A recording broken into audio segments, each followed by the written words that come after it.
뉴욕과 서울로 이어가겠습니다. 미국 증시와 국내 증시 연결 포인트 찾아보고 투자 인사이트 얻어보는 시간입니다. 박상우 NH투자증권 글로벌투자정보부 선임연구원 함께합니다. 안녕하세요. 네, 안녕하세요.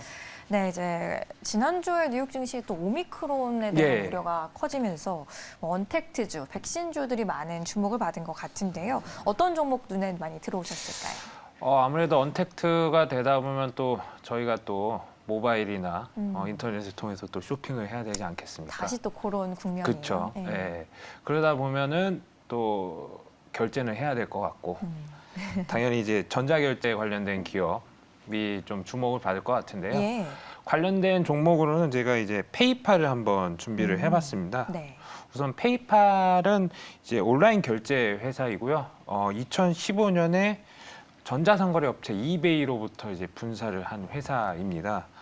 전 세계를 대상으로 이제 뭐 디지털이나 모바일 결제를 하고 있고요. 그리고 플랫폼도 제공하고 있고 흔히 말하는 이제 테크핀 기업이라고 할 수가 있을 것 같은데요. 사실 이제 핀테크냐 테크핀이냐 이게 약간 뭐 다를 수는 있는데 네.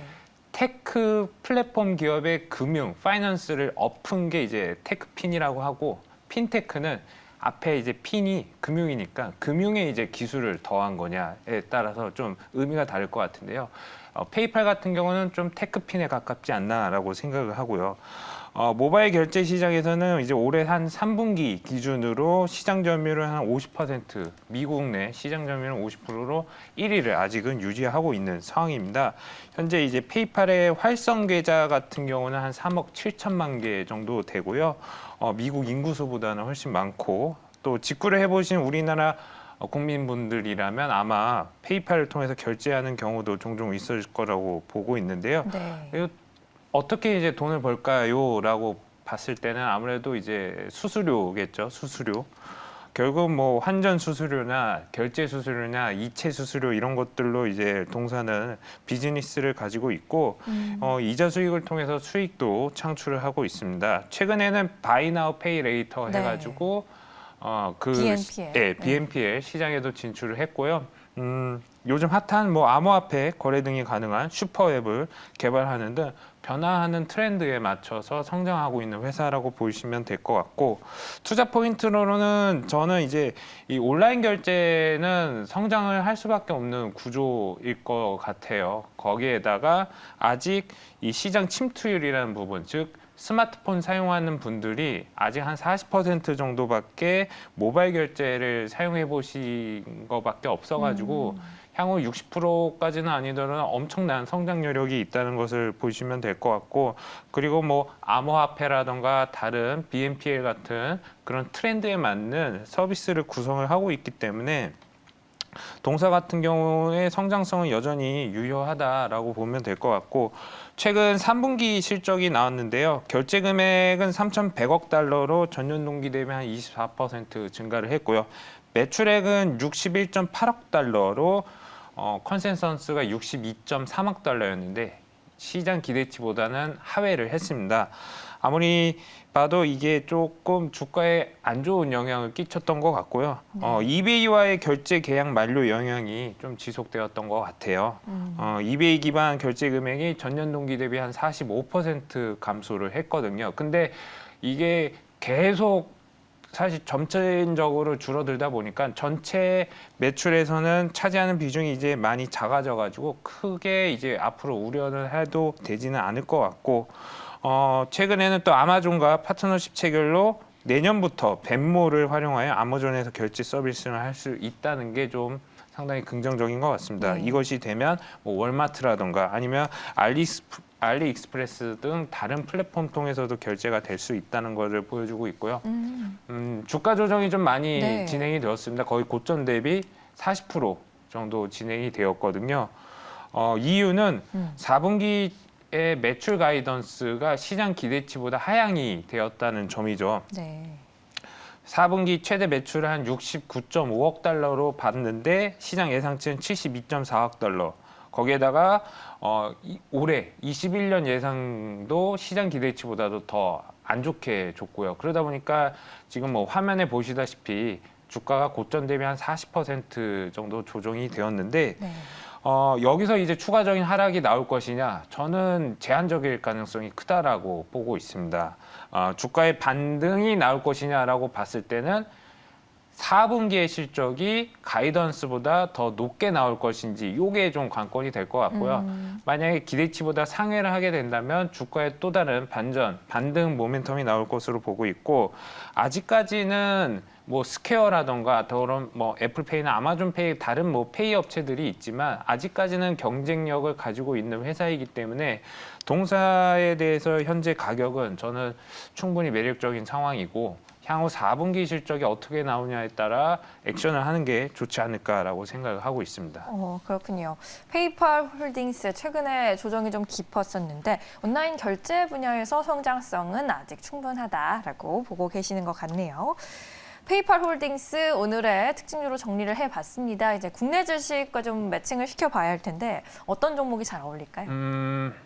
이 뭐 광고가 될 수도 있겠지만 페이팔 같은 경우 이제 벤모미 해가지고 나한테 송금해라는 말을 하듯이 우리는 또 카카오로 송금을 해 카카오페이 가능해?라고 하죠. 많이 물어보죠. 카카오페이를 말씀을 드릴 수 있을 것 같은데요. 주가 흐름 좋았죠. 초반에 상장을 했을 때는 이제 살짝 하락이 나왔다가 한 14만 원, 15만 원에서 다시 반등을 해가지고 거의 또 좋은 주가 흐름을 모습을 보여주고 있는데요. 우선 동사 같은 경우는 이제 결제 서비스와 금융 서비스로 나뉘어집니다. 상반기 기준으로 결제 서비스가 한 63%의 매출 비중을 차지하고 있고요. 금융 서비스는 한 32%로 차지하고 있습니다. 국내 결제 시장 점유율로 봤을 때는 한 16.6% 수준입니다. 이게 작년 기준이고요. 결국은 향후 이 금융 서비스 확대 여부가 카카오페이의 성장 동력 그리고 주가에 영향을 끼칠 것으로 보여지는데 카카오페이가 가지고 있는 게 이제 증권이랑 보험 쪽이거든요. 카카오페이 증권 그리고 보험 대리 및 중개업을 하고 있는 KP 보험 서비스 이 두 가지 회사를 자회사로 두고 있기 때문에 증권과 보험 쪽에서 어떤 시너지 효과가 나올 것이냐가 관건이 될 것 같고 최근 실적을 보면 매출액 같은 경우는 1,149억 원으로 전년 동기 대비 한 48% 증가를 했고요.